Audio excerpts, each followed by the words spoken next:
नमस्कार, जनता न्यूजमध्ये स्वागत आहे। तुम्ही पाहताय जनता न्यूज।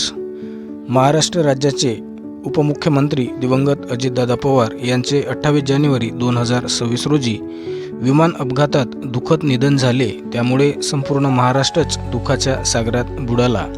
महाराष्ट्रात अजितदादा पवार यांच्या निधनाने खूप मोठी राजकीय हानी होऊन पोकळी निर्माण झाली आहे। ती आता इतर दुसऱ्या कोणत्याही नेत्याला भरून काढता येणार नाही, हे अगदी सत्य आहे। वाशिम जिल्ह्याला अजितदादा पवार यांनी खूप मोठ्या प्रमाणात विकास निधी प्राप्त करून दिला आहे, ज्यामुळे सिंचन क्षेत्र तसेच इतरही क्षेत्रात भरीव असे योगदान मिळाले आहे।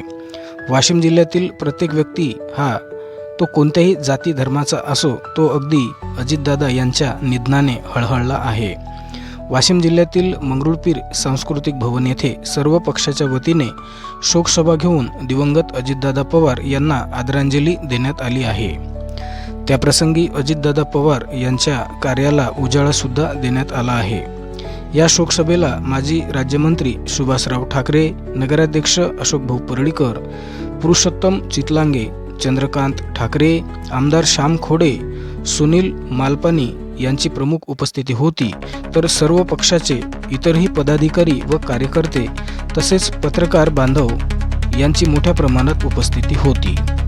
जनता न्यूज, संदीप कांबळे, मंगरुळपीर, जिल्हा वाशिम। पहा सदैव जनता न्यूज, आवाज जनतेचा, विश्वास जनतेचा।